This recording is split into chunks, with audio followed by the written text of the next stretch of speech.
Hi everyone. So today we're at 127 active cases of people with COVID-19 in Shepparton, and that's 3 more new cases in the last 24-hour reporting period.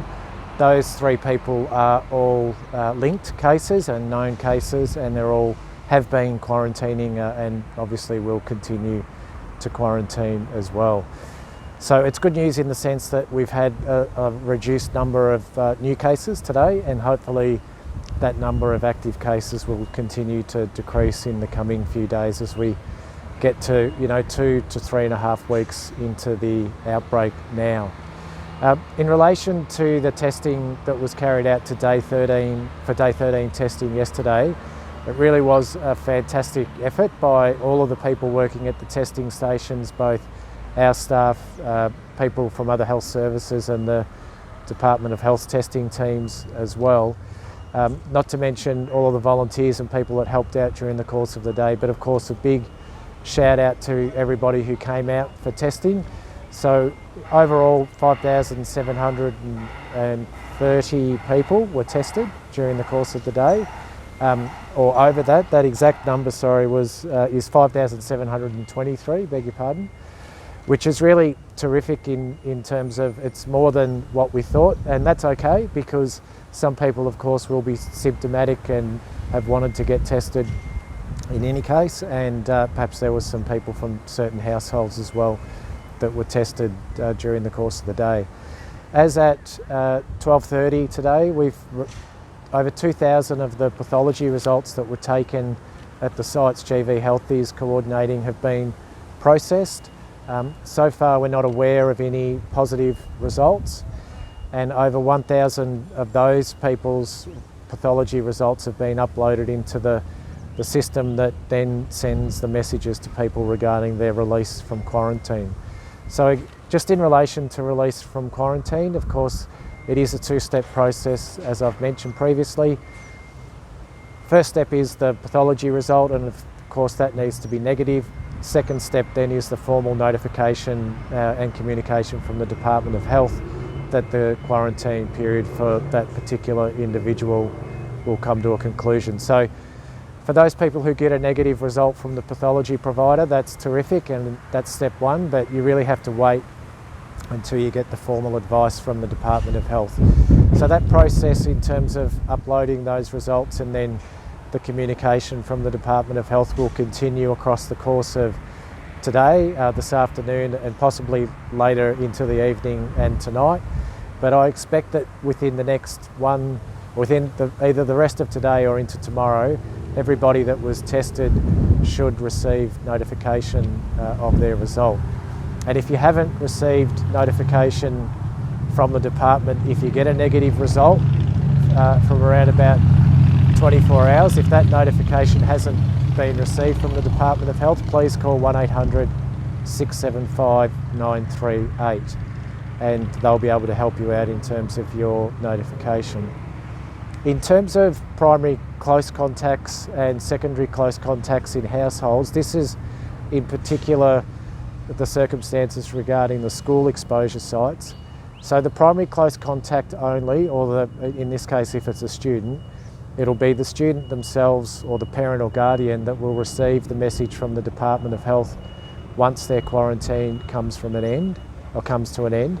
The secondary close contacts won't receive any formal communication from the Department of Health. They'll need to rely on the communication that goes to the primary close contact. So as I said, that'll either be the student themselves or the parent or guardian, but that notification for the primary close contact will then release other members of households from there. We're now really turning our attention, in addition to managing the outbreak, to moving into vaccination. So we know at the moment across the Shepparton or the Greater Shepparton local government area that there is 26% of people that have had a double dose of the vaccine, and 45% of people have had a single dose. And that's not where we obviously would like it to be, so we want everybody to come forward and make an appointment for vaccination that may not have been vaccinated. So again, coronavirus.vic gov.au or 1800 675 938 to book your appointment.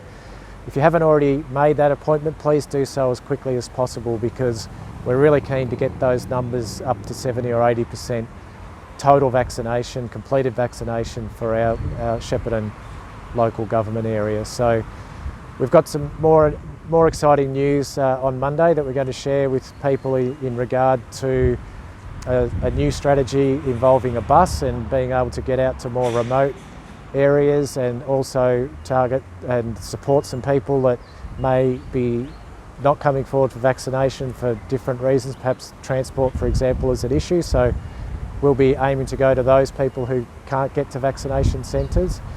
And just a reminder, it's not just the state centres that people can get vaccinated in. There's plenty of access at the department, in GP clinics, and also at pharmacies now as well. So I'll leave it there, and happy to take any questions, but just thanks once again to everybody for the enormous effort yesterday. Despite some longer waiting times at certain sites, overall to get through that number of people, I think was a really terrific effort for everybody involved. So can I just confirm that the cases that are known at the moment, they haven't come from day 13 testing? No, that's correct. They're all cases that have, the 3 new cases in the 24-hour reporting period are all linked to current household positive cases. At the moment, albeit, as I said before, we've got 1,000 results, so 2,000 pathology results back, 1,000 people have been cleared. That number will continue during the course of the day to rise, but there's a good chance, in some ways, it's likely that there will be some more people testing positive in their day 13 test, but none so far. And I guess considering those 3 are, not part of that testing yet, is that a good result that we're seeing that really big reduction in cases coming on? It's encouraging. It's certainly encouraging. So we predicted in around about 4,000 primary close contacts that we were planning to test. So yesterday there was obviously more than that, with 5,300 people being tested. But so far, with 2,000 negative results, it's encouraging, and fingers crossed that continues. But we know in other outbreaks there has been some positive cases detected at day 13, and that's what we should expect to see in the coming 24 hours. Do you know how many numbers are in hospital in Shepparton with COVID at the moment at GV Health? There's 3 patients in our ward at the moment that are COVID positive. And how many have been moved to Melbourne? Still the same as yesterday, only 9 people so far transferred to Melbourne for higher levels of care. How are you going with furloughed staff today, given that some people, are you expecting to get a lot more staff back from tomorrow onwards, those numbers come through? So yesterday our number of furloughed staff was in the order of 415. Today it's down around 370, so that's encouraging, and absolutely as the day 13 testing continues, or those results continue to come through, we would expect to have a large number of staff coming back into their departments and different services across GV Health. So far we've had around about 70 or 80 people returning from furloughing, which is great, but over the course of the weekend and into Monday, we'd hope to get that back to below 100 as soon as possible. Below 100.